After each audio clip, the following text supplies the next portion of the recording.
Okay. Hello. Thank you everyone for coming in. Hello. I do think my voice is a little bit better today. It's not good, but it's definitely better. Yeah. Hi. Thanks for coming in. Yes, welcome to the stream. I've been like yesterday, well after stream last night, I used a text to speech app so that I didn't have to talk. And then this morning, I took a hot bath. I had tea, and I had soup. So I've done a lot of things in attempts to try to make my voice sound better. Now, the problem is that it could get worse as I talk because I haven't been talking. So we'll see. Yeah. You can heal faster if you cuddle Riku. That is true. Thank you for the bits. Alamdo. Thank you. My favorite soup streamer. Thank you. Wow. So today, we're gonna be doing a cozy stream where we listen to the Carnelia audiobooks. And I think I might actually take notes on my iPad if you guys think that would be a good idea. Yeah, and then later I'm going to be streaming with Elf, which is a makeup brand that I use regularly, and I'm very excited. So I'm going to be doing like some makeup over there, and then we're going to be playing, I think, Mario Party. So that's going to be really fun. I did like base makeup, like I did like my foundation and eyeliner, but I didn't do any eyeshadow or anything, so very, very excited. A little embarrassed that my voice is still messed up though.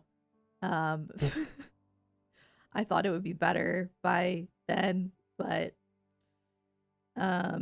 yeah. So, but that'll be fun. I am excited. Any chance on Gambler Jack? Everyone keeps asking this, but it does sound better, but it's not good. But yes, I know it does. It is sounding a little bit better. Is Gambler Jack important? Is it good? Will I like it? Maybe. We'll see. But yeah. So that's the plan. I'm kind of thinking about switching my schedule just a little bit. All the books are okay. I might actually not start Trails from Zero until Monday. But I feel bad because I already pushed one of them. But it's because I forgot about the Animal Crossing update. So I might actually stream Animal Crossing on Thursday. And then Sonic 06 on Friday. And then Trails on Monday. But I feel bad because I already had to push it. So yeah. I'm known to love gambling. In video games, yeah. Sometimes. All Trails fans will be gone Thursday to Friday. Oh, I didn't even realize that. Okay. Fair. Okay, I think we're gonna do Animal Crossing instead. I'm so sorry. Okay. I have matcha. Giant matcha. It's huge. Well, it has a lot of ice, but still. I kind of need it. So, we Trails fans are used to waiting. I'm so sorry. My favorite of the 3 Sky games. Listen. Yeah, that's really tough because I feel like... Hold on. Okay. I feel like they all go together. Like, I feel like Trails in the Sky FC and SC are like, it's like a package deal. It's like really hard for me to pick. And then the third, it just like kind of builds upon that. I would say I would say the third is probably my least favorite personally, but um, yeah, but I like all three. But I think for me, FC and SC are my favorite, and then I think third is just like a good it's a good expansion upon Sky. I like all the backstories and stuff, but I do think the gameplay was my least favorite, just because it was really hard. So yeah. Third provides closure. Yeah. Yeah. It does. It's really good. But I still like FC and SC more just because it's a different format. I don't know if that makes sense. But yeah. Hi Morpheus, how's it going?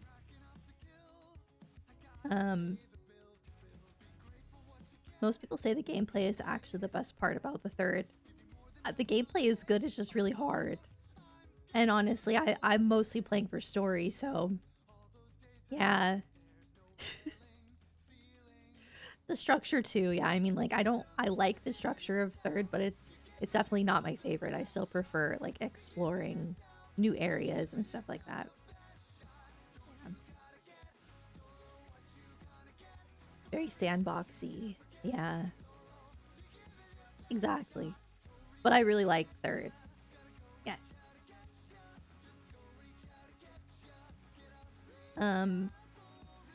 Yeah. Oh, so the elf stream is at 5 o'clock. Well, I'm gonna be rating it 4:50. So we have about 2 hours. And I think the Carnelia book is only an hour. So we could chill. We're chilling. You can't believe a lot of people were surprised about Josette being there. Yeah.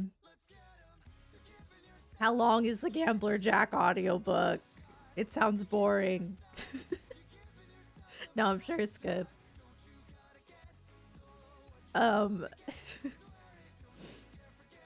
They're just the most unique that way. Structured similarly to the answer, yes. So I actually stopped playing episode I guess because I didn't like it. I didn't like the format of it. Third is better though. There was more story. Am I starting to feel better? I think so, but unfortunately slowly. But yeah, I slowly but surely. Yes. I should be good Thursday, I'm hoping, because I'm gonna be taking off tomorrow and the next day. That way I can for sure recover my voice. I had 2 sponsors in a row yesterday and today, so unfortunately, I couldn't give my voice a rest. So, tomorrow and the next day I'll be on vocal rest. Hello? What's up?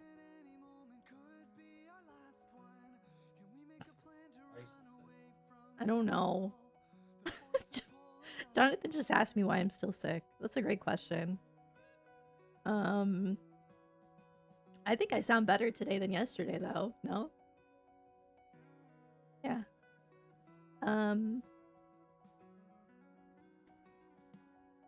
So Dragon Quest 11, I got spoiled on Act 3 and I think that really had a big impact on how I felt about it, if I'm being honest.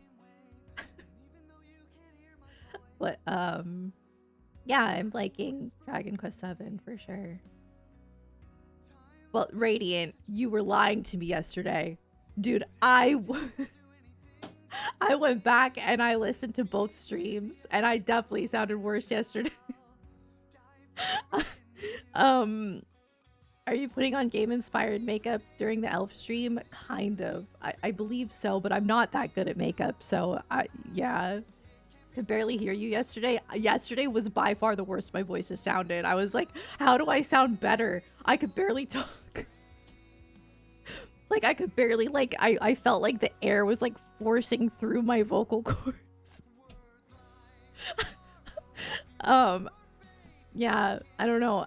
The Expedition 33 stream, that was, like, more like my voice was like crackly, but like I could talk. So oh, that it was progressing. Okay. Yeah, it definitely changed. No, yesterday was the worst my voice has sounded because it was like swollen. Like I could barely talk. Yeah. No, today's definitely better than yesterday, but I'm a little worried that if I keep talking, it's gonna get bad again. But I have to talk today, so that's okay. Like I said, I'm gonna rest my voice for 2 days in a row, and I'll be good probably on Thursday. Yeah, hopefully. But I do still have congestion, so we'll see.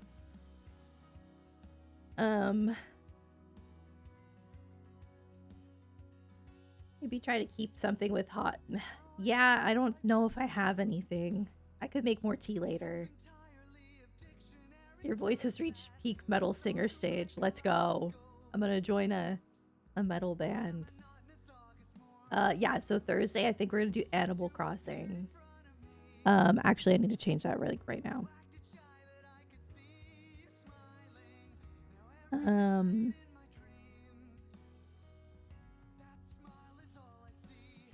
Sonic 06 Friday.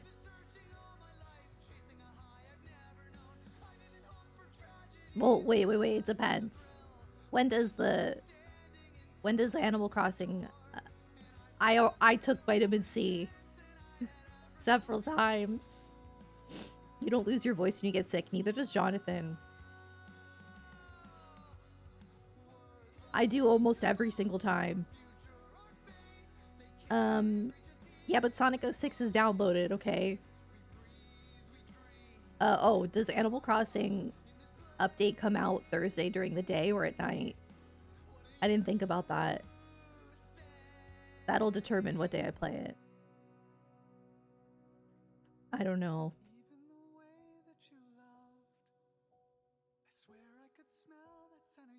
Last time you lost your voice when getting sick, it never came back? Wait, you permanently lost your voice? What? That's scary.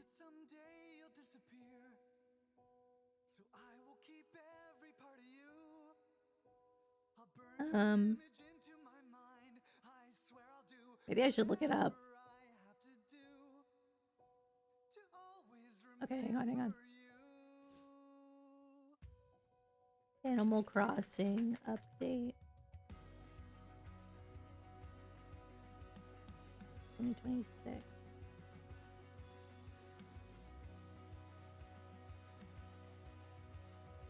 $1:15. That is Thursday. Okay, so probably during the day. I do believe. Yeah. Oh my god, I'm so excited.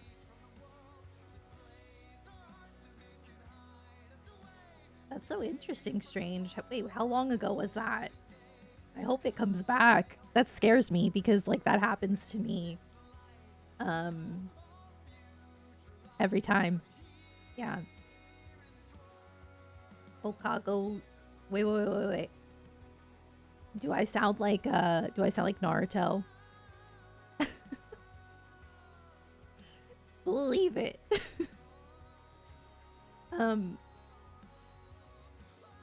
3-ish years ago. Dang. Oh, it's from K-On! My bad. Try to sing. I don't know. I tried singing the other day and it just made me sound like I was like completely off pitch. And like, I'm not a very good singer, but like, it was like bad. It was like, whoa. Like I sounded completely tone deaf. So, yeah. I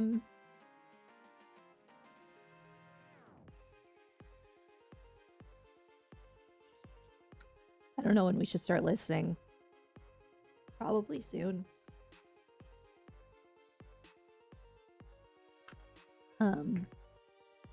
I'm like really nervous for the elf stream. Like I'm really excited, but I'm really nervous because number one, I have social anxiety. And number two, I'm not that good at makeup. Like, I like makeup, but I kind of do the same thing every single day. And number three, they're gonna hear me like this.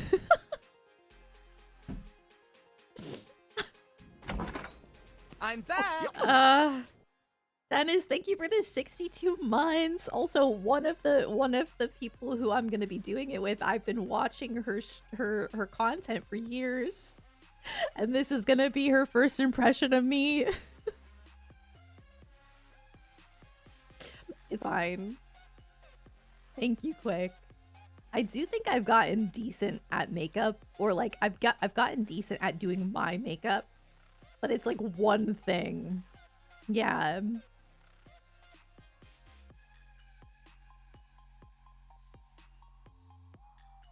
At least your voice can hide your nervousness. Maybe. Oh my god, yesterday I felt like I sounded so unenthused. I'm like... Somebody was like, you don't look like you're having fun. I was like, I really am. Are they aware? I did tell them that I lost my voice, yes. I'm back. Hopscotch, thank you for the 10 months. I did tell them, because I was worried about it, and they're like, it's okay.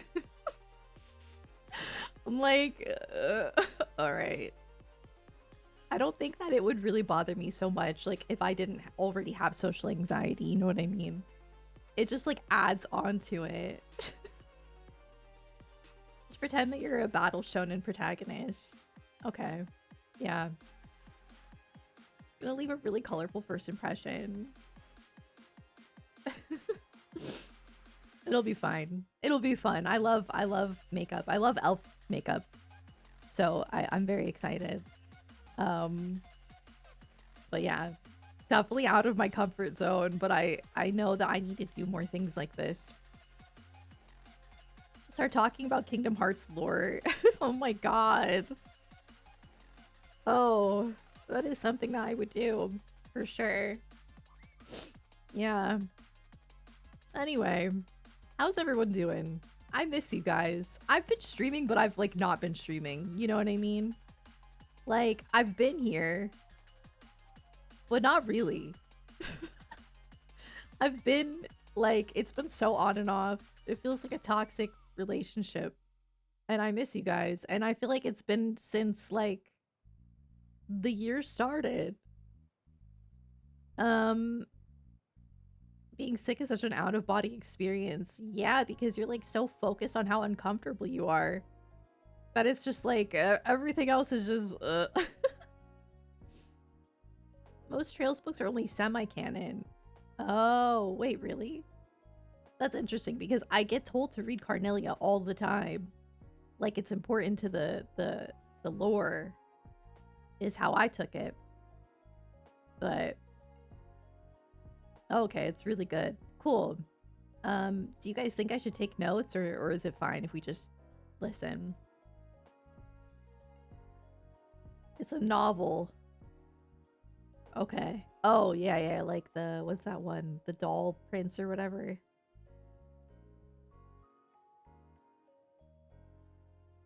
Notes aren't necessary. Oh, okay. There's a couple of audiobooks that we could listen to. One of them is like a visual audiobook. Carnelia.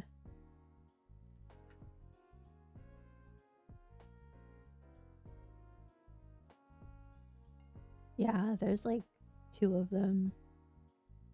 I don't know which one to pick. Oh no.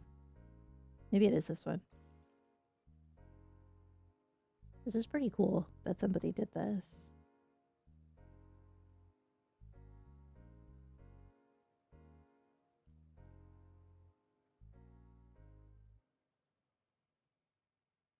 Gambler Jack. Um,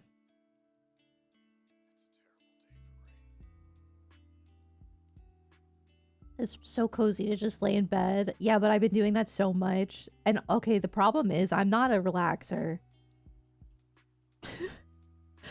Like, I'm the type of person where if I am resting, I feel guilty. And so, like, I can never truly rest. And it's, like, actually the worst. So, yeah. I, I've been trying, but I'm the type of person where, like, I just feel like I constantly need to be doing something productive. So when I'm sick, it's like torture because it's like I want to do something productive, but I don't have the energy to do something productive. And yeah, you know, just overachiever things, really.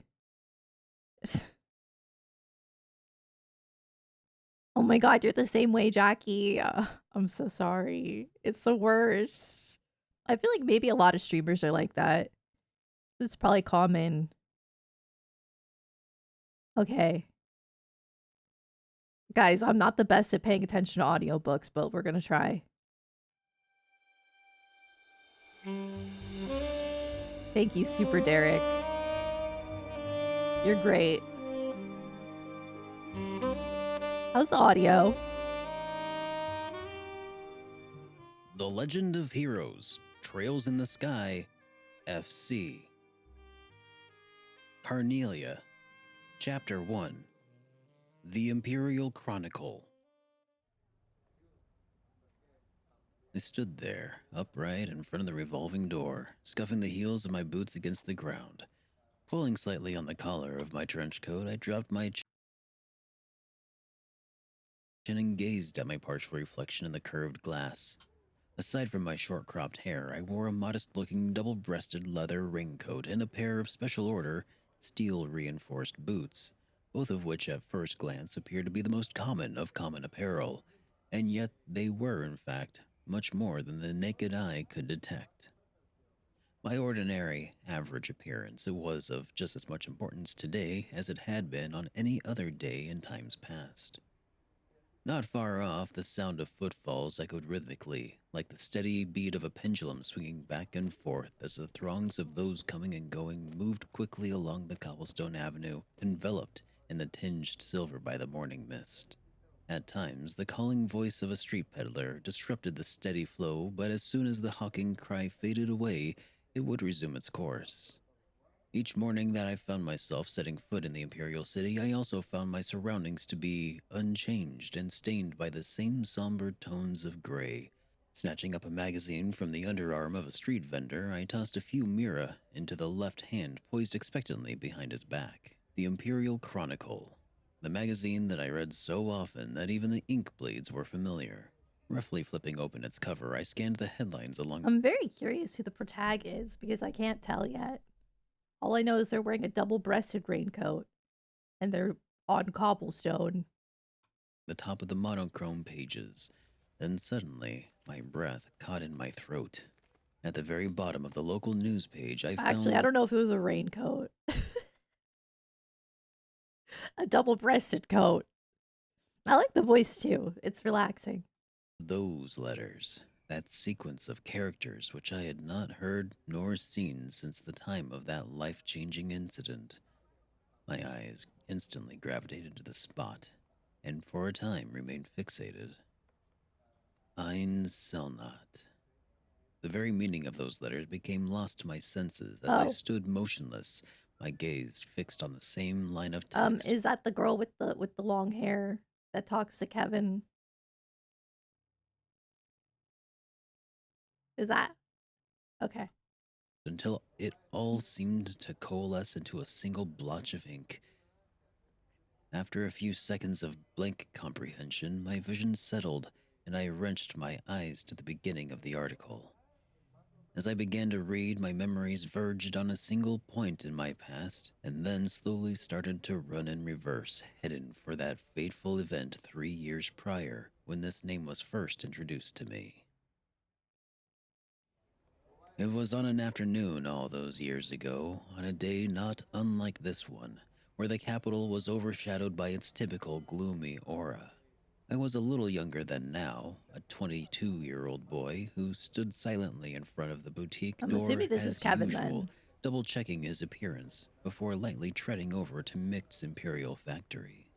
It was on this day that it had been arranged for me to receive a new job from Mick, the shop owner himself. Although he was a drab, middle-aged man, I, being the ornament enthusiast that I was, had found myself as one of his few regular customers.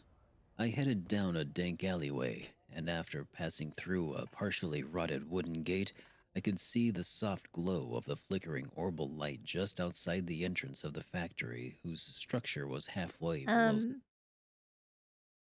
Wait, you don't recommend reading what? Oh, the manga. Okay, okay. I thought you were talking about this, and I was like, whoa. street level. I began receiving jobs from Mick about the time when the dissension began to occur in society over the Hundred Days' War. It was during this period that relations between the liberal kingdom and the empire were at their worst, and the importation of ornaments had become almost non existent. Conspiring with the underground Yo, elements it's and planning Kevin. a smuggling operation, Mick made me out to be his accomplice in crime.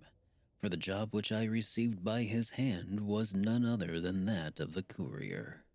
Being nothing more than a commoner in my teens at the time I met him, and a juvenile devoid of any connections in life besides, I naturally jumped at the opportunity without a moment's hesitation. Yet even after relations with the liberal had returned to some degree of normalcy, I realized I was in no mood to give up my specialty, which focused mainly on the delivery of stolen goods. The reason being, there was no job out there that could bring in the kind of mirror this one did.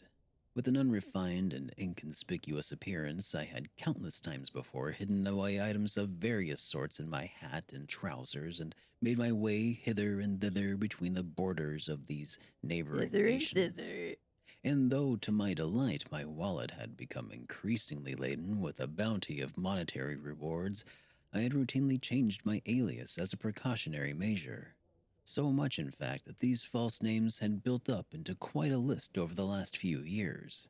I had been known as Phil the Frivolous, Rooney the Trickster, and even Chris the Coward. Hmm. However, Mick had always called me by one name, Toby. This was the identity which I had used for my initial Hmm. job, and the one I liked above all others. Toby. Who the heck is Toby? Chapter 2: The Train Station. Yeah, it's supposed to be blurry. Hello there, Toby. You've come at just the right It's time. because it's an audiobook. I don't think they want to like take your attention away too much. It's more of like, yeah, like setting a mood, an ambiance type thing. Yeah.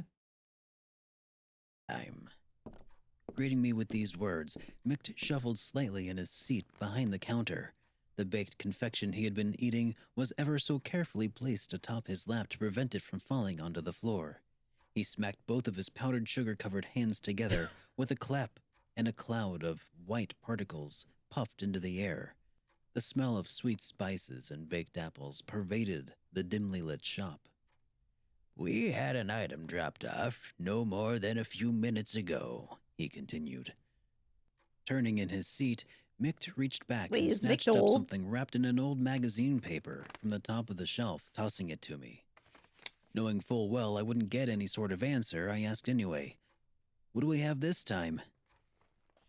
Laying out my railway and airship tickets, Mick ignored my question and said, Make sure this gets to the same place as always. In his slow drawl, he added, It would be in your best interest to keep your involvement to a minimum by leaving the That's business a side really of good old things to man me voice, I and have to say. focusing solely on getting the job done, I'm Toby. impressed. He leaned back in his chair and let out a deep sigh, the balls of his fingers kneading the bags under his eyes. Then, once again, his large hand extended down toward the unattended cake resting on his leg. Before the sweet treat could reach his watering mouth, I had already made my way out the door of his tiny shop. As I walked, the wastepaper bundled package bounced around inside the folds of my bag. By the feel of its shape and weight, as it beat steadily against my side, I concluded that the object in my possession was probably just one more swag. It didn't make me nervous not to know what it was I was carrying around, for I had done this type of job many times before, and no matter what kind of trouble I found myself wrapped up in, I'd always somehow managed to come out unscathed. In truth, my experience on the job had made me tough, and I had become well versed in the art of orbital magic. So it was that when I laid eyes on Am that I able to do an old man voice? Come here, son. I was gonna say, come over here, Sonny. I don't know, man. I don't think I can. rough looking trio at the station, I felt no more knots of uneasiness in the pit of my stomach than was necessary from someone of my abilities. The platform for the train bound for Liberal was abustle with passengers awaiting its eventual arrival. Seeing that the benches were so crammed full of people that they could have very well been in a tin of packed sardines, I resigned myself to standing near the entrance as I patiently waited for the train to come in. Twisting my body in order to move the bag to my other shoulder, I noticed the figures of two men. Heads bent together and conversing in an inaudible tone, they stood just beyond the ticket gate, right about where the horse head of the imperial emblem lay embedded in the ground in a grand mosaic of tiles. After a short interim, another man approached and joined the conversation. From my own perspective, this was one ragtag group I most certainly couldn't have given a passing grade to based on looks. All three were extremely well built and sporting the same haircut. To put it mildly, they stuck out in a crowd like a bunch of sore He's thumbs. calling them Making NPCs, sure by to the avoid way. eye contact with them as they glanced in my direction, I slung my bag back onto my shoulder and ever so calmly reached my hand into my pocket and ran the tips of my fingers across the surface of my orbment. A woman's voice reverberated within the walls of the station, notifying the passengers that the train had arrived. The low rumble of an orbital engine could be felt in the distance, and after a few moments, a large vehicle was seen rolling up on the shoulder. I muttered to myself, "All is well," but the sound of my voice was drowned out by the din of the massive machine. Brakes screeched. The flash of black light reflected off the surface of the giant iron beast as it came sliding in across the rails. The immense vibration of the air emanating from the moving locomotive at its epicenter let me know that the orbital engine had been put into full reverse in order to decelerate and bring the train to a My grinding God, halt. this this book has some crazy imagery. Wow, this is like how I used to try to write in high school in creative writing class. I used to love like being extremely descriptive. This is very descriptive.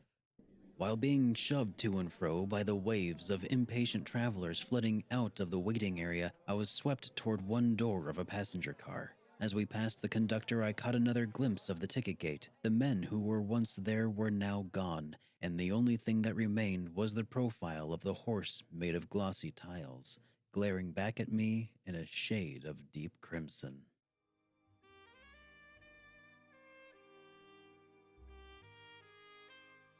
This is Chapter cozy. 3: Representative of the Septian Church. The train barreled on, almost flying through the thick veil of fog.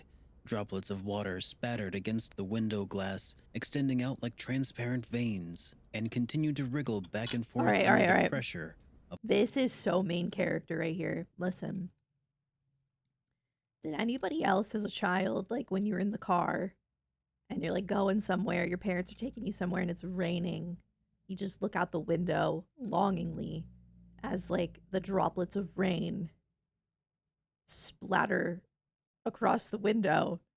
Like, do you not feel like a main character? This really is so main character. Yeah. The swiftly passing wind? Placing the temple of my head against the glass, I stared blankly down at the tickets in my hand and rubbed the two of them together between my fingers.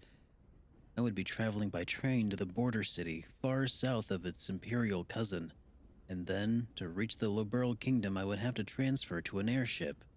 Both my tickets were first class, but not the highest end seats available. The passenger car was nearly at full capacity, but for some peculiar reason, nobody had seated themselves in the space next to mine. As I mused about the empty seat, it occurred to me that Mick may have purchased the spot ahead of time, leaving it vacant on purpose. That's There was nice. no doubt in my mind that he was being paid handsomely to make sure this job was done, and done well. "Will you be traveling to the Liberal Kingdom, sir?" Right I gotta around the let my time cat my in. trip I on can the still hear rails though. had passed its halfway mark, I was met with this sudden question and set up with a start. My eyes searched for the one who asked it. There, standing in the aisle, was a single woman with a radiant complexion beaming down at me. She wore a coat with overlapping buckles secured slightly above her breast and appeared to be in her mid-30s.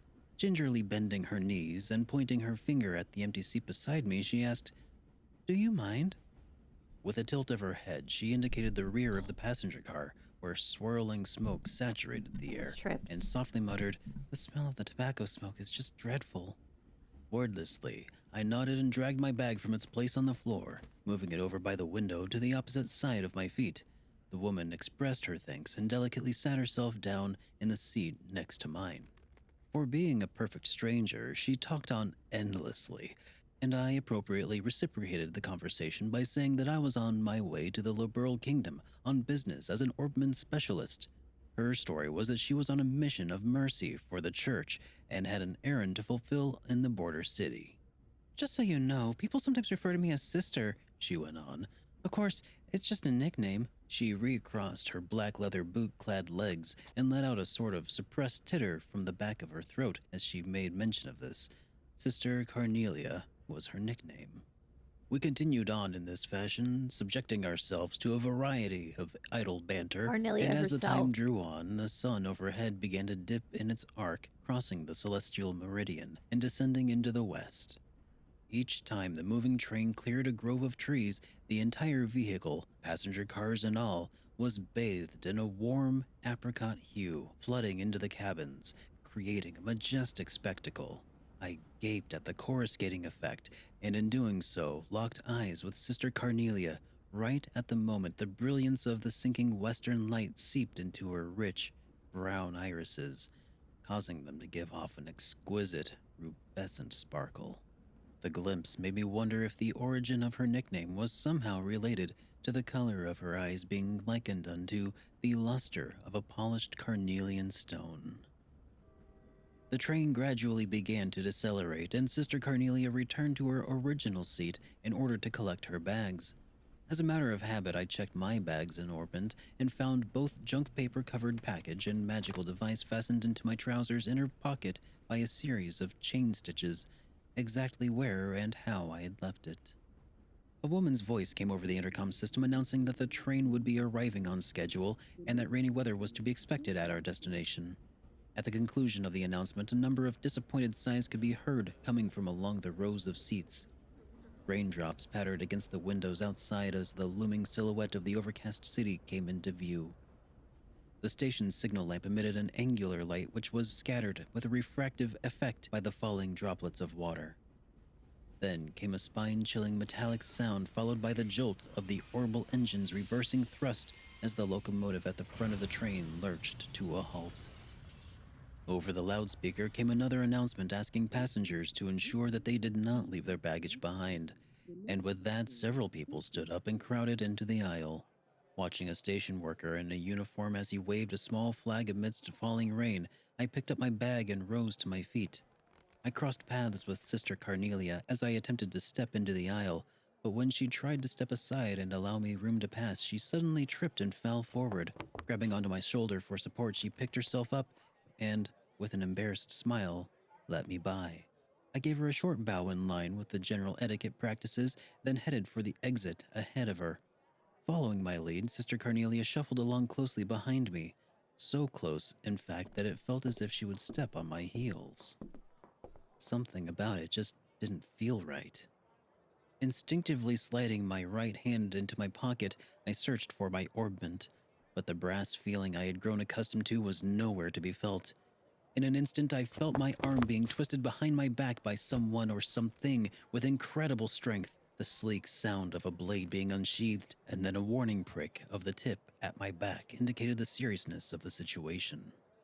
I have what you were looking for, Toby, whispered Sister Carnelia in an almost inaudible tone, her lips barely moving just behind my right ear. Let's not try anything either, shall we?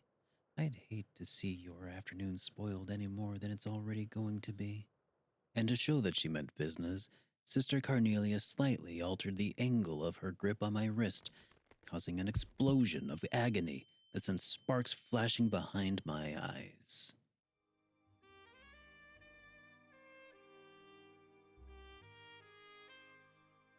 Chapter 4. Bro, why is my cat being so Human cute? Fodder. Do you see him making biscuits like in the air? What? Sister Carnelia spoke to me in a tender tone as she sent a wave of immense pain rushing through the whole of my right hand. I won't have any trouble with you now, will I, Toby? She asked. Far from eyes just brimming with tears, I nodded my head in consent as the salty streams of water ran down my face. Satisfied with my answer, she loosened her grip, and I felt the pain vanish as if it had been some sort of illusion. With a wry smile, she further added, Don't get me wrong, Toby. I've been sent here to protect you by the goddess herself. This is what she said while instructing me to keep my eyes focused on what lay beyond the window glass. Yet there was something about the way she pronounced the last syllable of my name that really rubbed me the wrong way. Little by little, the line of the passengers slowly began to flow out of the train car. Prodded on by Sister Carnelia, I inched forward while keeping my gaze on the platform through the passenger car window. Down the stairs which led to the front ticket gate were the figures of those men from earlier this morning. The three thug-like passengers who had been loitering near the large horsehead emblem of the tile at the Imperial Station. A muffled laugh echoed from her throat as she, too, noticed them. Well, isn't this a warm reception party you've got going on? Cocking my head, I quickly pleaded, Give me back my orbment.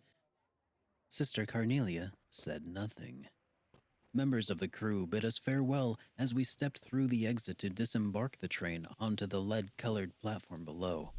Angrily, I thought to myself, Damn it, what's wrong with these fools? Can't they see what's going on? I shut my eyes halfway to protect them from the drizzle whipping against my face, and I unhurriedly descended the wet set of stairs, a half pace at a time. Sister Carnelia moved along behind me at precisely the same length of stride. Below, the group of thugs waited expectantly at the bottom of the stairs. Waited for me, no doubt. Contemplating the rate at which I was going, I ultimately believed it was only a matter of time before I would be handed over to the enigmatic group. I caught sight of their soured faces as the distance between us grew smaller, and felt the heat of my left hand tightly gripping my bag grow in intensity until my palm began to sweat profusely. Hitting the midway point on the stairs, Sister Carnelia suddenly whispered in my ear, Keep your eyes on the ground, Toby. I did as I was told and cast my gaze down upon the tips of my boots, stained to a darker shade by the rainwater. Then right at the moment I let out my breath, I felt a deep sense of pressure just below my shoulder blades as I was forcefully shoved forward. Droplets flew from my saturated fingers, and my world turned upside down as I tumbled down the set of stairs and slammed back first into the group of hoodlums. With a muffled crunch, I felt the painful sensation of my ribs crumple under the weight of my body, and then return to normal from the severely compressed state. Two of the seemingly military men who were hit as I toppled down the stairs, like an avalanche unleashed on a pair of young saplings, absorbed the transfer of force and were thrown into a large puddle collecting on the ground nearby. Shrieks erupted from the startled passengers nearby, more shrill than the high-pitched sounds of the railway brakes from the decelerating locomotive. As my world spun wildly about me, I lay there, the chill of the tiles seeping into my back. With a concentrated effort, I rolled my eyes to the left, where my arm remained in an outstretched state. By some act of the goddess, I had managed to keep my tight five-finger grip on the bag I had been carrying. In an effort to get up, I slid into a prostrate position, keeping my chin in contact with the ground. Making a low visual sweep of the vicinity, as if my life depended on it, I noticed the military-like physiques of the men had vanished from view. The only figure I saw standing above me now on the platform was that of Sister Carnelia. Why is she evil? And on her shoulder, as if she were merely hefting a sack of grain, was one of the men. Turning in the direction where the train sat in its motionless state, she lobbed the unfortunate man down onto a set of empty rail track below. By this time, I had risen to one knee while keeping the other planted firmly on the ground in a half-standing position. The world in front of me was still swaying, undulating in my wavering eyesight. My head slowly rocked back and forth with it as the double vision of Sister Carnelia's boots approached me. Then, with a strong grip, she tugged on my hand. For some strange reason or another, when she did this, I failed to notice the unpleasant feeling that her hand wrapped tightly around mine brought. "Let's go, Toby," she instructed in an authoritative voice. Nearly dragging me, she pulled me to my feet, and before long we were hightailing it out of there. The onlookers made quite a commotion as they moved hastily out of the way in a determined attempt not to be caught in the middle of our flight path. The bag in my left hand swung helplessly, knocking against my thigh. After clearing the ticket gate, Sister Carnelia finally let go of my hand, but a sickening, slippery sensation came with it. Looking over at her, I realized that the stomach-churning, slimy feeling in my hand had come from the bright red blood which stained both of hers. I peered back over my shoulder in the direction of the platform as I continued to run, but the figures of those three men who had been waiting for me at the station were nowhere to be found. Man, they can't keep getting away with this. Dude, my cat is being such a little love bug. Chapter 5: Emissary of the Sabbath. He's not normally like this. I sat staring at a partially melted lump of butter on a stack of cold pancakes. Picking up a fork, I poked at them, and after turning the top one over, dabbed the milky yellow substance between the rubbery layers. In doing so, my interest in what sat atop my plate faded to nil. A hanging lamp dangled overhead, making a sporadic buzzing sound as its honey-colored light flickered, creating jittery shadows and distorting my vision within the inn. The pouring rain outside didn't appear as if it would let up anytime soon, either. Bringing my face closer to the window, I peered through the film of water flowing down the outside of the glass as I tried to make out the dimly lit avenue. Although the station house sat right at the end of the road from where we were lodged, all that was visible was the side of the structure, obscured by a shadow which prevented me from being able to see the platform. "There's nothing to be worried about," said Sister Carnelia as she returned, wiping her hands with a handkerchief as white as newly driven snow. Stretching the square strip of cloth out, she sat down and placed it neatly on her lap like a napkin. Then, in a reassuring tone, she added, "We've seen the last of them for a while." That's Carnelia right Watching there. the tips of her fingers move as she smoothed out the wrinkles in the piece of fabric resting on her legs, I was hit with a sudden flashback, reviving the awful sight of the coppery scent and sticky blood which had covered those hands not more than a few hours before. "How can you be so certain?" I asked, still having more than a few reservations. "Because that's how those types of crime syndicates work," she replied, clearly seeming to know all of the answers. The waiter came and set a plate in front of Sister Carnelia with a soft clink as the base of the glassy dish tapped lightly against the hard surface of the table. After scooting the meat-laden porcelain platter closer to her, she licked off the sauce, now covering the tips of her fingers in an almost sensual way. Sickened by the bloody image already in my mind and now the sauce, I tossed the fork aside and heavily laid back in my chair. The city outside began to fade into shades of gray, and by the time Sister Carnelia was finished tucking away her steak, it had completely sunk into the darkness of night. I questioned her again. "How can you be so certain that no one will come after us?" Using a piece of black-crusted bread to wipe the last drops of sauce, she answered, "Because that's how they function. One unit consists of 3 people." Then, as if remembering something else important, she added, "That group that was after you? They're known as Jaeger Corps." Upon hearing this, I recalled seeing some of those men at the landing port some time ago. The Jaeger Corps was an elite group of mercenaries for which only a few people were chosen and given the revered title. Or at least that's what Micht had told me about them. They were soldiers of fortune who were said to relentlessly follow the flow of Mira wherever that happened to lead, and they would stop at nothing to get at it, even if that meant spilling blood. "Warhawks, mercenaries without borders, and a group never to get involved with," is what Micht often had a habit of saying about them. Instinctively, I slid my foot forward and checked the location of my bag with the tip of it. It's quite simple, really, Sister Carnelia explained as she reached for her dessert. You, Toby, are carrying something that's apparently got a lot of people on edge, and someone's hired the Jaeger Corps to take you out. But it's not me they're after. It's what I'm carrying. It's all the same, she retorted as she gulped down her cup of tea in a single breath. They're going to kill the courier before they even think about searching the contents of his bag. A butcher kills a cow before someone grills a steak, not the other way around.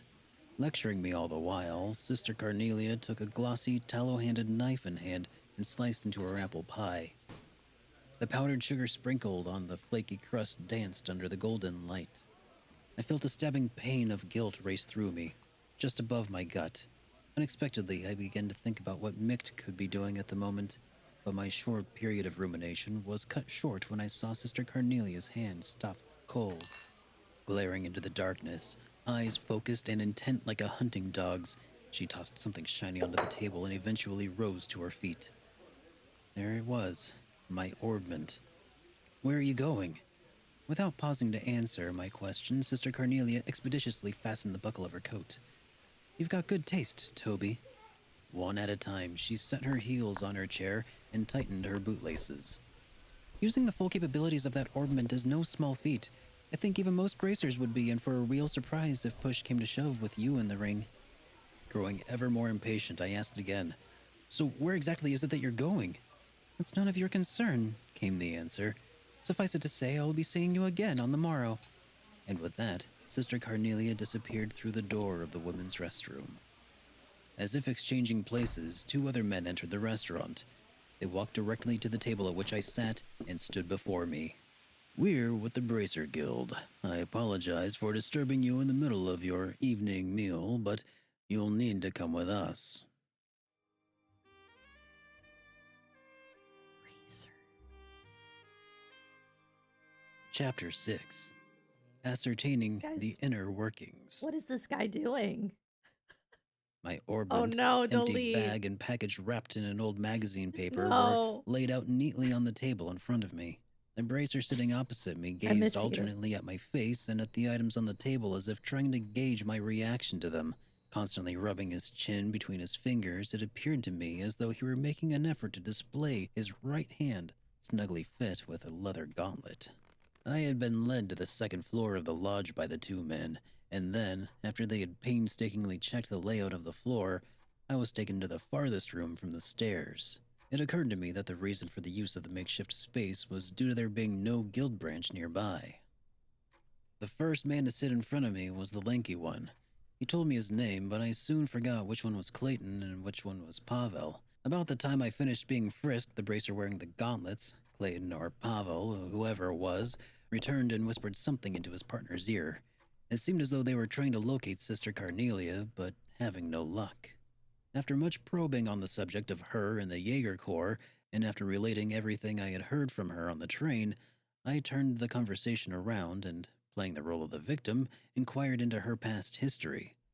Though, strictly speaking, I guess I was, in fact. Yeah, Riku is he's like a very odd cat because when he is cuddly, he's very cuddly and sweet. Um, and I mean, he's always sweet. Like if he's laying down somewhere and you give him love, like he loves that. But like it's very rare that he'll cuddle up on you. But for some reason, ever since I've been sick, he's been like really sweet with me. Now he's over there. Like like the first day I was sick, he like laid on top of me and loafed. It was so cute. Back to victim. Her name is Selnat. Ein Selnat. Read aloud the lanky bracer from a pocketbook he held just below eye level. Originally a constituent member of the Jaeger Corps, her present affiliation and activities are unknown.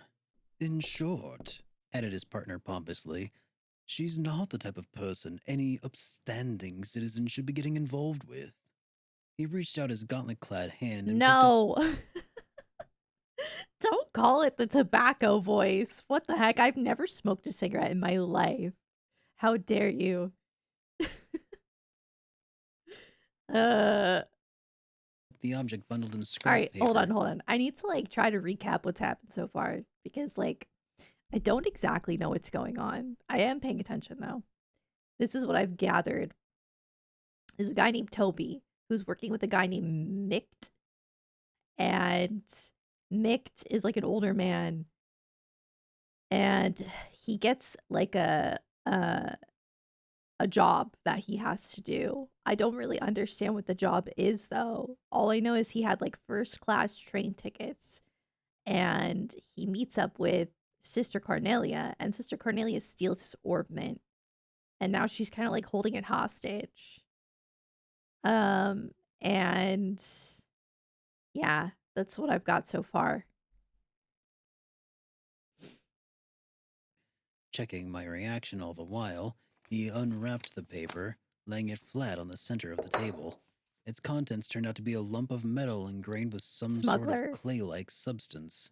I blurted out, "I was on my way to the research institute with the item when everything happened," and then threw in the address of some non existent client for good measure. The bracer took notes, making sure not to leave out any of the Oh yeah, now details we've of got a our bracer. conversation. Then, to dispel any lingering suspicions, I agreed to stay with them under their watchful eyes for the night. The next day, I also found myself inclined to go along with them to the nearest guild branch in order to file a report about the events that happened back at the station, but I had no qualms over the matter. My greatest concern at the moment, after all, was not running into any more trouble. I awoke as the sun came up over the horizon and day broke.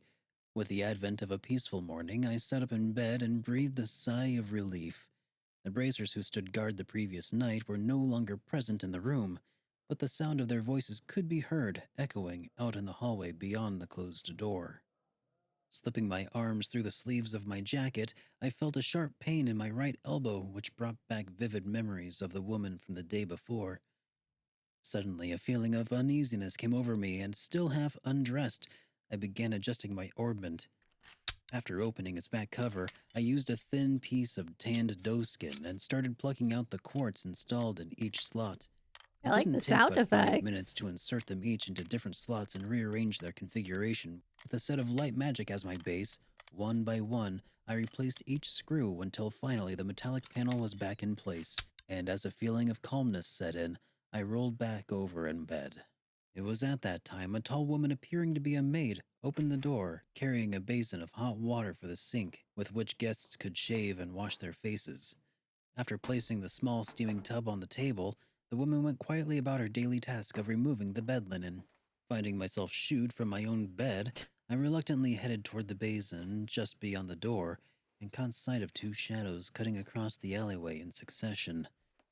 "They're here," I heard myself mutter as the low tone of my suppressed voice reached my ears.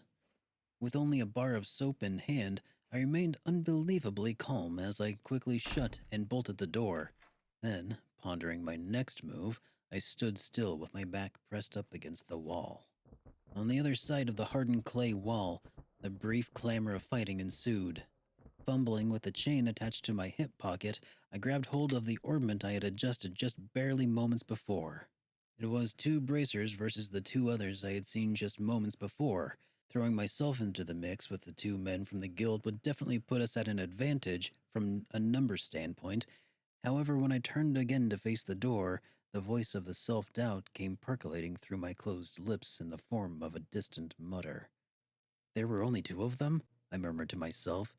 If Sister Carnelia's words were to be believed, then one unit consisted of 3 people, not two. Again, I questioned myself inwardly. Then, where's the third? The hair on the back of my neck stood on end as I realized my plight. Something swung down over the top of my head, catching around my neck, and the next instant I was flung to the ground. From the corner of my blurred and spotty vision came an inexplicable view of a woman with demonic, bloodshot eyes standing over me, trying to wrench the very life out of me with every twist of the sheet which she wrapped tightly around my throat. Clutching my orbment in hand, I activated it and fired off a burst of magic while lying half asphyxiated on the wooden planks of the room floor. A destructive vortex of compressed air sliced deep into my hip, but at the same time caused the woman to double over before forcefully blowing her to another part of the room. Shreds of whirling linen, flecked and sprayed with fresh blood, blasted out through a gaping hole in the wall where a closed window once stood, leaving nothing behind but shreds of broken glass and a frame rent beyond repair. Oh my god, it's getting violent. What the Chapter heck? 7: The Death of a Friend. Wheezing, I breathed in, the sound high and whistling as the air fought to make its way through my constricted windpipe. Still clutching tightly to my orbment, I unwound the sheets from my throat. Utterly exhausted, I tilted my head on the side and watched with reddened eyes as a small stream of saliva dripped down over the edge of my mouth and pooled onto the floor. When the fresh air finally made its way into my lungs, it initially choked me nearly as badly as the sheet had. A thump from Ooh. somewhere behind me startled me from my fit. The Jaeger demoness, like a spring-loaded doll, leaped up from the floor of the room. A single shot of magic I had previously landed in her gut should have done the trick, but the fluid way she moved about made it appear as if she were unfazed by the blast. Within arm's reach of where I had subconsciously curled myself came the splintering sound of unseasoned wood being hewn down by a giant woodcutter's axe. In the following instant, Sister Carnelia came flying through a newly opened hole in the timber door, her entry punctuated by a cloud of splinters. Her arms as pliant as whips, she passed by the female Jaeger in a lightning-quick motion, and with a turning assault, clocked her opponent full tilt in the face. The woman spun with the force of the blow, and fell with a tumultuous thud, her head cracking hard against the floor. Like a prima ballerina, Sister Carnelia raised her knee high until she had it tucked securely up against her sternum. She stared down at the outstretched figure on the floor. Muscles flexed, and without an ounce of mercy, Sister Carnelia let her judgment fall, with the heel of her boot stomping down and crushing the wretched woman's throat. As I witnessed the grotesque and unsightly scene, Sister Carnelia gave a quick glance in my direction and beckoned me on. Then, with a nimble hop into the unknown before her, she cleared the broken window frame and lighted to the ground below. Quickly scraping my belongings together, I made after her, in the same manner as she had left, out the window with a 2-story drop to the cobblestone side road below. Waiting close by and hoping to break my less than elegant fall, Sister Carnelia led me on as we took flight along the avenue, brightly lit by the morning sun. A deafening blare from an orbital engine's whistle indicated that the first train was about to depart. Sister Carnelia immediately pulled a ticket out from her coat pocket and held it out to me from the side. Reaching for the fluttering strip of paper between her fingers, I realized I was still carrying a bar of soap from before, so I chucked it, not caring where it landed or who it might hit.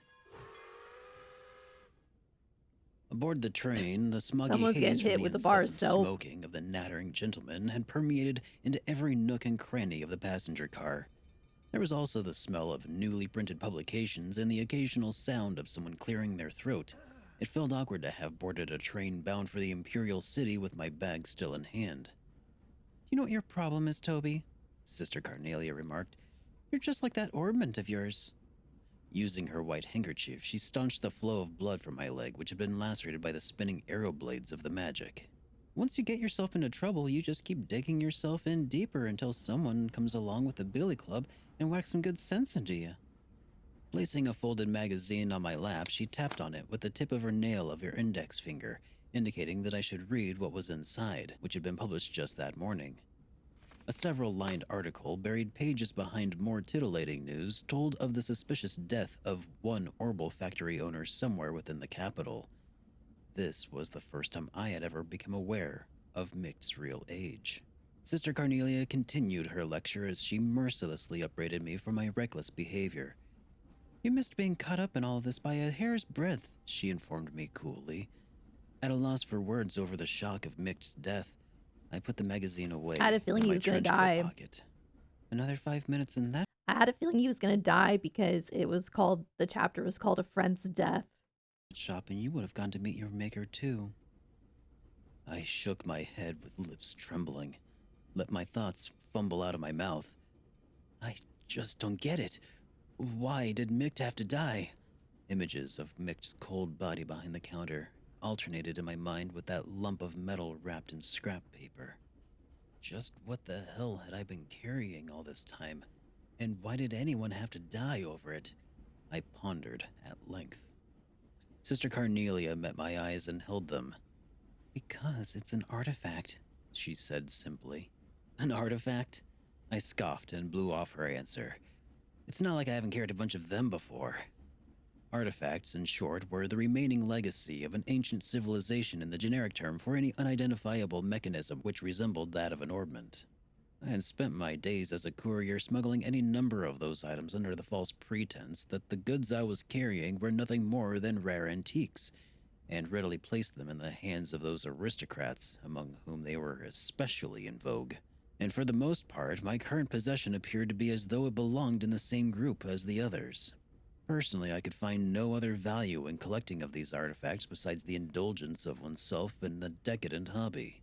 Chiding me as if I were clueless, Sister Carnelia rebuked, "You're wrong, Toby. This one's much different from the others." After a moment's pause, she added, "It's alive." Unable to grasp what she had meant, I looked at her with a questioning expression on my face. Sister Carnelia tried again. "What I'm trying to tell you is that it still works. Although I'm not really sure what kind of power it actually has, it was unearthed during an excavation of the Empire's territory about 30 years ago." Sister Carnelia's subsequent story about the peculiar lump of metal told of her dark history surrounding a group of aristocrats who relentlessly sought after it. The artifact itself had transitioned from hand to hand by those in power, as one after another they were murdered while slumbering in their bedchambers. Then, at the end of the Hundred Days' War, its whereabouts were said to have been lost. "And strangely enough, it finally turned up in the capital after all this time," she said, finishing up the account. An announcement chimed in the passenger car, notifying those riding of the scheduled time of arrival. Sister Carnelia uncrossed and recrossed her long legs. "The one who is after that artifact hired the Jaeger Corps to bring it to them, whatever the cost. So as a result, I was dispatched by the church in order to protect both you and it from falling into their hands." I sat staring down at the bag resting next to my feet as we approached our destination, and the moving train quietly began to lose speed. Interesting. Chapter 8. In the Bowels of the Imperial City. Moving purposefully through the crowd, we made our way between the rows of seats. Each time the swinging bag in my hand struck the side of my knee, I became keenly aware of its presence. Man, It was an I love the descriptive nature of this writing. It's lovely. I really enjoy it. unnerving feeling, quite like I had unintentionally brushed up against someone in an offensive way. Furthermore, it was nearly inconceivable to my mind that the ancient relic the Jaeger Corps were pursuing with such a frenzy was sitting right here, inside the stitched cloth of this cheap handbag. What a fool Mick had been. Hadn't he known the burden this object would bring would be one far more weighty than both of us could have ever hoped to bear? I squeezed my eyes shut against the thoughts flying around in my mind and addressed Sister Carnelia, who followed closely behind me. "Will we be making a break for the cathedral once we get off?" "Yes, that was the plan," she answered, scanning the scene outside the window of the passenger car. "I think that's the only option we've got if you want to make it through this day alive." The station where the train was set to arrive was unremittingly crowded with countless droves of passengers, and as usual, the sky was slightly overcast. Everyone outside the platform was shivering in silence with their collars drawn up to their ears, huddling close to one another for warmth like a flock of waterfowl out on the tidelands in midwinter. "Don't worry, I won't be tossing you down a flight of stairs this time, Toby," suggested Sister Carnelia. Oh, thank "Although God. if there were two more of you at my disposal, I might have decided otherwise," she added. Evidently, the numbers in our welcome party this time had seen a rather dramatic increase. "The odds don't appear to be in our favor," she said in a low voice, her warm breath tickling the lobe of my ear. "We won't be able to leave through the ticket gate." As soon as we stepped off the train, we stealthily moved to the opposite end of the platform, and after sneaking out a large door for only authorized station personnel, we jumped down onto the path of railroad ties and steel rails below. The biting cold wind of the capital swept freely across the unobstructed railroad tracks, causing me to shudder as it ruffled our coats with its chilly touch. Slipping between the couplers of a pair of freight cars, we moved cautiously along their edge, sticking close to the shadows. Over on the cargo platform, workers were busy unloading containers. For someone who had his mind set on becoming a dealer of pilfered goods, gaining illicit entry into the station house would be one of the first of all basics. Showing my ticket, I spoke politely to one of the workers. Then, with a scenario picked out in my head, I sold it to him as I played the part of a manager here on business with a celebrity of notable repute. Midway through our conversation, I introduced Sister Carnelia, who did her best to show the man a glamorous smile and feminine pose. I had possibly gone a bit overboard when I said she was an opera singer, because the way she carried herself made her look more akin to a low wage cell song in a bar of drunkards. Yet, in spite of it all, the worker graciously let us through. You were so good at this, it's almost scary, Toby, Sister Carnelia said as we raced through the station's warehouse sector. You should seriously consider doing another job, she went on. I bet you're going to tell me to join the Bracer Guild, right? Come on, those guys would turn me down in a heartbeat, I said as I laughed off the thought. Then, throwing the idea back in her court, I said, So what about yourself? Why don't you join the Bracer Guild? Reaching the end of the warehouse sector, we came to a stop in front of a large chain link fence. Sister Carnelia crouched down while sliding the drainage cover to the side, laughing at my previous question as if it were insane. Are you kidding? She asked. They gunned me down the second I set foot on one of their branches. The winding, narrow stone tunnels like the one we were in ran everywhere beneath the Capitol.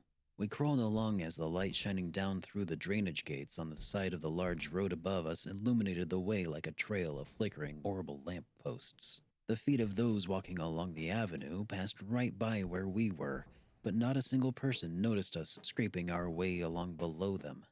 And for some strange reason or another, the world just beyond the thin flagstone paved road appeared so dazzling in my eyes. Yet the Jaeger Corps, loss of the artifact in hand, and a senseless sudden death, all of which had never crossed my mind before, lay in wait for me if I dared to venture into the open world above. As we pressed on, I began to think that the small round tunnel which we were crawling through would run on forever, when finally it merged with the high ceilinged sewer. Don't you love how even in the novels of this game, you're in the sewer? Love it. Were surrounded by walls of countless blocks of chiseled stone. We'll go through here and make our way over to where the cathedral is located, Sister Carnelia insisted. Raising one brow, she pointed her finger upward. It's a lot safer down here than it is up there. That's fine and all, but what are we going to do if it gets attacked? Sister Carnelia grabbed my hand, and with that stepped out into the muddy darkness beyond. Don't worry, Toby, she reassured me. Faith isn't the only thing supporting the church. What do you mean by that? Can't wait for Trail of Light posts. Chapter 9. Carnelia. 544818. The flickering of dying orbital lamps mounted at equidistant lengths along the sewer walls sent thin streaks of light across the surface of the rippling flow of filthy sewage. Passing in front of these one by one, Sister Carnelia sped down the stone sidewalk as the sound of her body cutting through the racing tunnel winds trailed out behind her. Panting and out of breath, I continued to move my feet toward the darkness which lay before me as I chased after Sister Carnelia's flickering shadow. Wayworn, yet without a moment of repose, we headed unrelentingly with our sights set on the cathedral of the Septian Church. We moved swiftly across the moss-covered stone pavement, the clacking of our heels echoing in the dimly lit underground. Above ground, the walking distance on the city roads from the railway station to the cathedral was about 3 blocks. If we made our way up through the drainage ditch just beyond the sluice gate, we would find ourselves in the public square outside the massive sanctuary. Up ahead, the light of another orbital lamp came into view. Turning her head in my direction, and without a word, Sister Carnelia extended her right hand outward in a wide motion indicating that we would be turning that way at the next corner. Then, as if preparing for something, she rolled both her shoulders in a grinding motion and relieved the last of her tension with a pop of the neck. It seemed to me as though she knew all too well what was lurking within the tenebrous conduit ahead.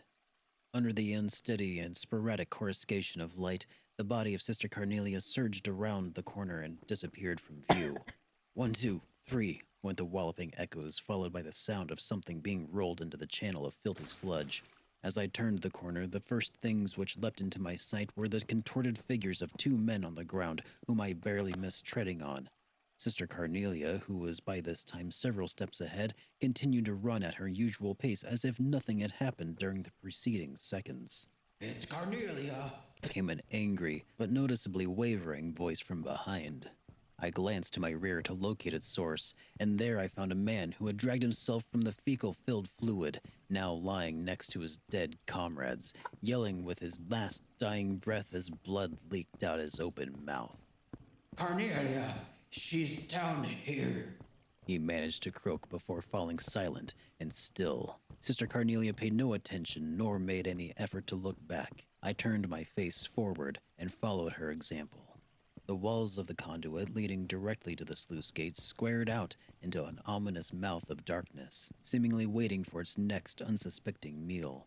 Sister Carnelia gradually slowed her pace to match mine, as I had by this time become completely exhausted and out of breath. It looks like these guys are dead serious about getting their hands on that item this time, she said as she focused her eyes on the darkness before us. So were those men old friends of yours or something? I inquired. Sister Carnelia turned to face me with her darkened scarlet eyes. Is that what you heard from those bracers the other day? She asked. I nodded my head and questioned her no further. With head slightly turned down, I forced myself onward, eyes fixed on the tips of my boots. Unexpectedly, Sister Carnelia opened her mouth and said, Do you remember that woman you had a run-in with back at the inn? I nodded slightly. The whole reason I gave up my life as a mercenary is because I didn't want to meet a tragic end like that. She continued. A life of no meaning, forgotten by all. I looked up at Sister Carnelia, and seeing a slight show of emotion in the side of her face, heard her repeat the same line of words a few times more before finishing her thought. If I'm going to cash in my life's chips, then I think it's best that I fight for something worth fighting for. At least that way I'd be able to leave a legacy of my existence behind. Taking in her words, I ran steadily beside her as I felt a sense of nondescript apprehension slowly beginning to creep over me. During the short intervals between breaths, it suddenly seemed as if I were hearing the faint sound of sloshing water from behind, which caused me to prick up my ears and turn my head in its direction. So you noticed it too, huh, Toby? Sister Carnelia slowed her step until So finally coming to a creepy. complete stop. They've blockaded us from behind, so there's no turning back now, She said, the direness of the situation heavy in her voice. We had arrived at an intersection where the conduit we were in and another crossed paths, and just beyond the wide, fetid flow of sewage water before us, I could see the dimly lit sluice gate. I placed my back against the damp bricks of the nearest wall, and for a moment tried to catch my breath. Probably laying in wait for us. Sister Carnelia assessed stolidly after glaring across the flowing sewage of the merged channels and then turning her head Oh to my the God, rear can we with get out of the narrowing sewer? eyes again. And unfortunately this time we won't be able to circumvent them. With a sound of composure revealing her utmost resolve, Sister Carnelia took in a few deep breaths. I laid my hand on my orbment, gripping it in the palm of my sweaty hand, and then wrapped the strap of my bag securely around my opposite wrist. And as always, Sister Carnelia checked her boots before standing upright. Then, taking a few steps back and holding my breath, I raced forward and darted into the Stygian flow of waste.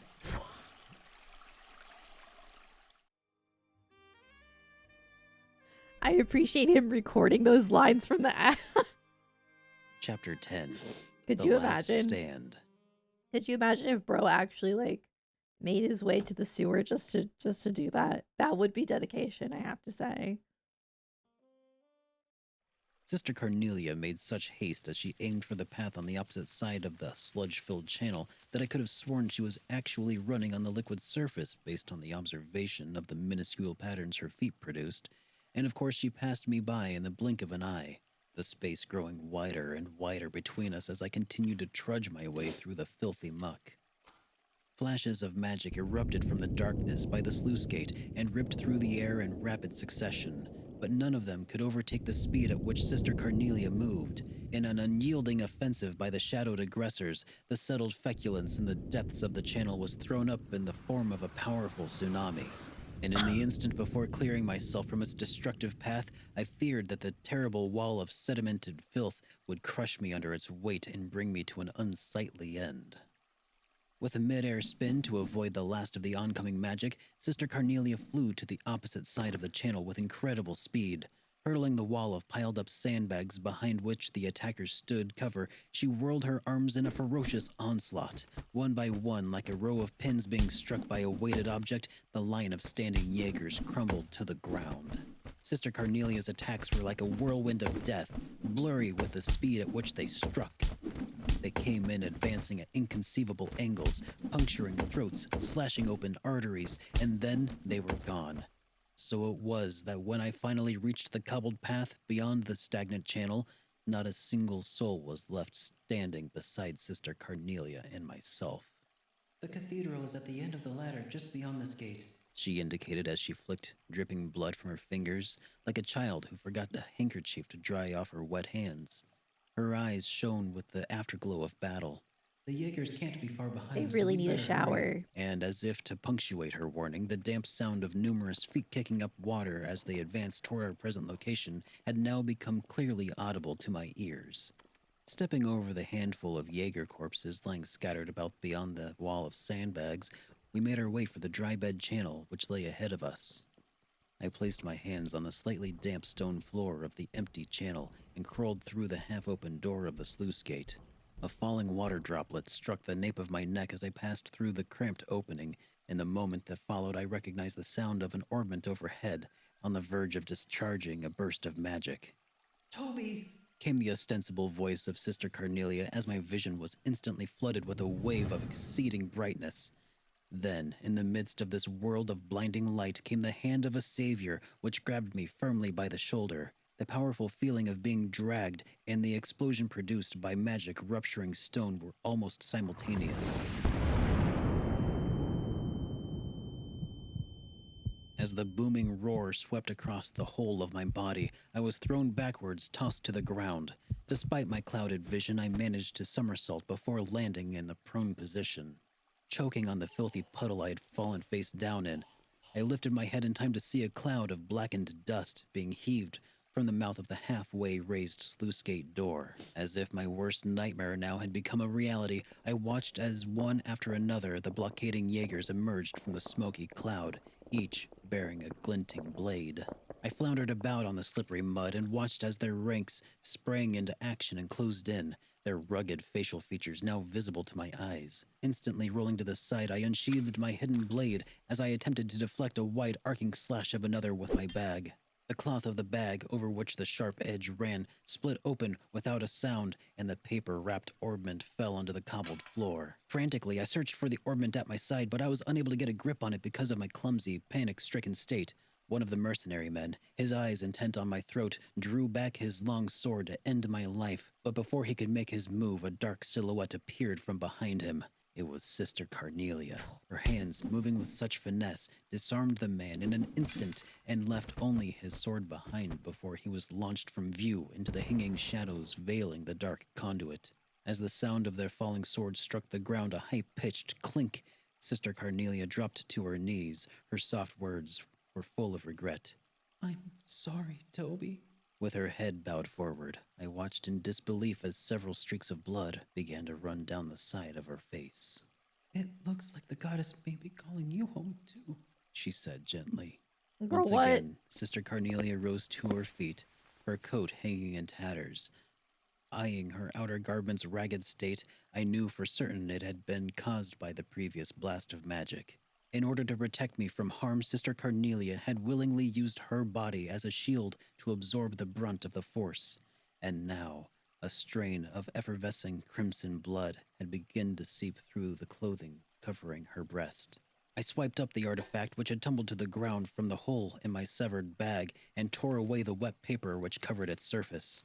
Then, with the cold lump of metal in hand, I placed it atop my orbment as I gripped them both tightly together. The sound of footfall from the Jaeger Corps had by now subsided. They stood in a cluster with their swords drawn, effectively blocking any possible escape through the sluice gate. Sister Carnelia let out a shrill cry, and I, as if taking the sound as a command to attack, unleashed the energy pent up within my orbment. The device roared. And at the instant the magic was discharged, I felt an intense wave of searing heat graze over my cheeks as my entire body was immediately blown backwards by its powerful force. Stunned, I collapsed onto the floor. When I finally forced open my eyes, I could see Sister Carnelia standing above me with her back turned to face me. Her right arm had lost all strength to function and hung limply at her side. Dazedly, she slid to her knees and slumped onto the ground before me. I pulled Sister Carnelia close to myself and, hugging her tightly, blasted the pack of assailing mercenaries with an instantaneous wave of magic. But then it was all over, my last stand ending as soon as it had begun. Countless razor-sharp sword tips stared down at us from all sides. Convinced that I had finally reached my life's terminus, I raised my right hand, and while placing a false hope in my orbment that it could somehow protect us, I activated it, the last of its energy being consumed as it was drained to empty. Whirling arrow blades spun around us Bro ran out as of I closed EP. my eyes and accepted my fate.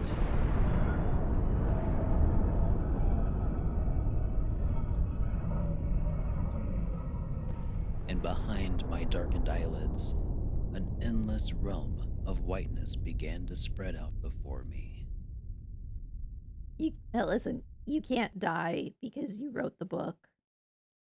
You know, you wrote this in first person, so you didn't die.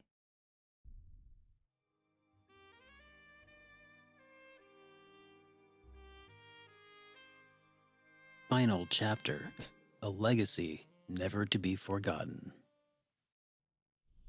I was swallowed by the light, only to be spewed moments later onto a patch of hardened ground. The air was filled with the scent of sun-baked earth. Yet for being the floor of some grandiose heavenly estate Sun-baked inherited by earth. those in the afterlife, it felt quite like the flagstones I had grown accustomed to in my past life. Upon feeling around in my immediate surroundings, my searching hand found soft locks of disheveled hair. It seemed as though Sister Carnelia had come with me as well to meet our Creator firsthand. Gradually, as I lay there, I felt something warm swell within the pit of my stomach. Weary and spent, I just let the feeling spread over me. It was about this time that the sound of the murmurous voices started to fill the air around us. Warm breath tickled across my nose and brow, letting me know that I was being stared at directly in the face. As my eyes adjusted to the intensity of the light, I realized I was looking into the face of a young girl who beamed back at me brightly with the whitest of smiles. However, she seemed a bit too young to hold the esteemed position of the goddess. The knell of a bell overhead rang out loud and clear. Strangely, it sounded exactly like the cathedral's distinctive toll. Taking this series of events to be rather odd, I picked myself up and at last awakened from the dream which had temporarily invaded my senses.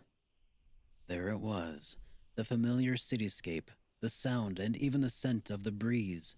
I knew the place by heart. It was the public square of the imperial city which unfolded before the great cathedral of the Septian Church.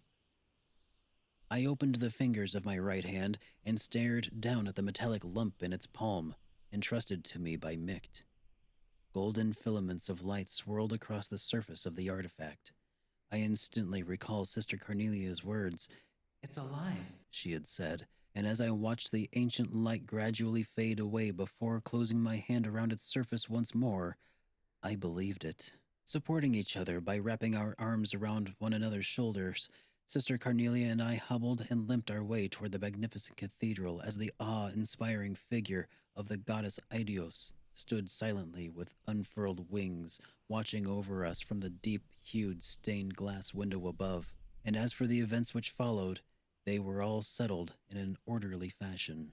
The metallic lump which Sister Carnelia had so daringly risked her life for was turned over to His Eminence, the Cardinal, who presided over the cathedral. He disappeared with it through the thick, open door of a sacred vault.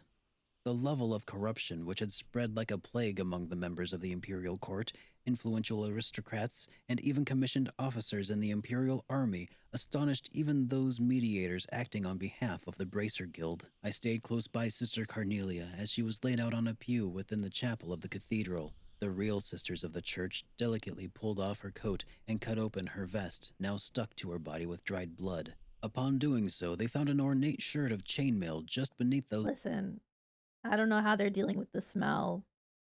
I'm sorry, but like, layer of clothing, which for some strange reason seemed to bewilder them all. The next day, a certain aristocrat who had hired the Jaeger Corps to carry out his selfish bidding agreed to relinquish the artifacts in his possession in return for keeping his estate. Hence, his collection of forbidden antiques were brought under the safekeeping of the Septian Church. Sworn to secrecy, I made immediate arrangements to take leave for the Calvard Republic. My destination?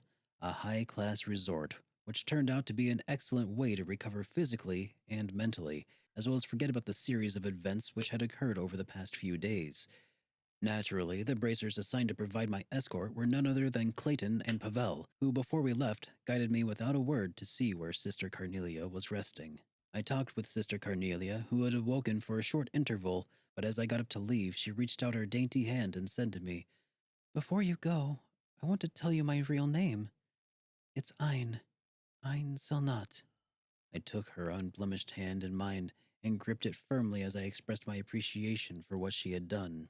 And today, now 3 years later, I stood staring at her name once again, but this time printed on a page in the Imperial Chronicle. Ein Selnat. Below those That's what I printed thought. I characters ran thought a that few she lines was of an Carnelia. unembellished article. Yesterday, a corpse was discovered in an urban area of the capital just before dawn. The body was found to be covered in multiple stab wounds. The departed in life had been involved in charitable work and brought salvation to many afflicted souls in various regions throughout the land. As I read the last line, I envisioned the deceased figure of Sister Carnelia lying motionless upon the darkened street. Yet despite the blood-stained face I envisioned in my mind, I saw her as she rested in peace, a gentle smile crossing her face, Wait, isn't and she still vindicated of alive? any transgressions in life. As I rolled up the copy of the magazine in hand, I brushed my hand lightly across the shiny bracer emblem on my chest. Almost 2 years had passed since I converted to my new line of work, which Sister Carnelia had so graciously recommended to me. And finally, I had even become used to using my real name. "Toby," came the whisper of Sister Carnelia as it resurrected in my ears. Now only known as Toby, I pressed my forehead up against the cold, clouded window of the passenger car, the refugent eyes of Sister Carnelia shining brightly like a carnelian stone, forever ingrained in my memory. In my mind's eye, I watched as her coat sleeves trailed out behind her as she dashed away into the darkness of my memories.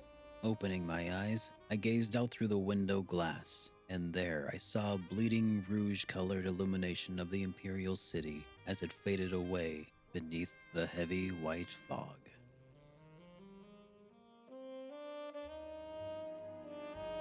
All right. Well, um, oh, you should oh, the books are fictionalized. Her introduction in third reveals. I could have sworn that she was the writer of the book. Like, I remember them talking about the books in the beginning of third, but I don't remember the specifics. Yeah, Super Derek. Yes, thank you, Super Derek, for the wonderful narration and visuals and sound effects. Okay. Well, now I'm wondering who the heck Toby is. The heck is Toby? Toby. Why does that sound familiar? Play trails to find out. Wasn't Mick the writer? Mick died. How could he write it? Well, I guess neither did Ein didn't die either, so I don't know. Maybe we are all Toby. Maybe. I don't know. Talk to Anton to find out. What the heck? Anton?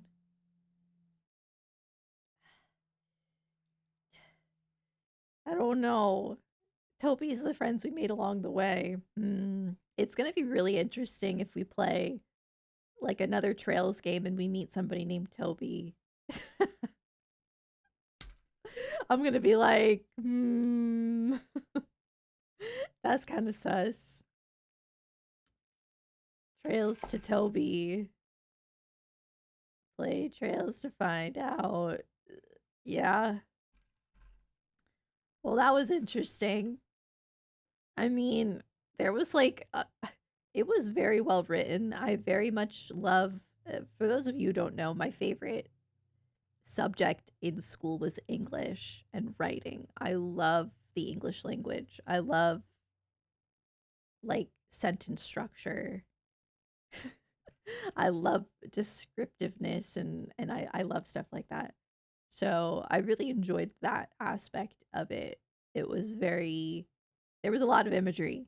Um yeah, it's a little like I'm a little unsure of how this fits into the lore, but like I mean, I know I need to rewatch some of the scenes of third. It would probably help. I don't know if I feel like reading Gambler Jack right now. Right now? Uh hold on. Is it Gambler Jack? Like, does Super Derek have that? Because I obviously can't read it myself. Oh, yeah, he does. Oh. Oh, this is cool because it's like the actual book. I gotta pee. Reminds me. Oh, I actually have to end stream in 50 minutes. Less than 50 minutes, so I don't really have time to listen to this right now. Um, I won't be able to finish it.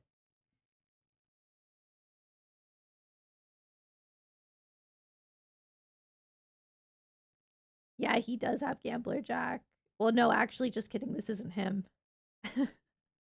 I looked it up and it wasn't him. Never mind. I put his name in it. It's not. It's called Trails to Completion.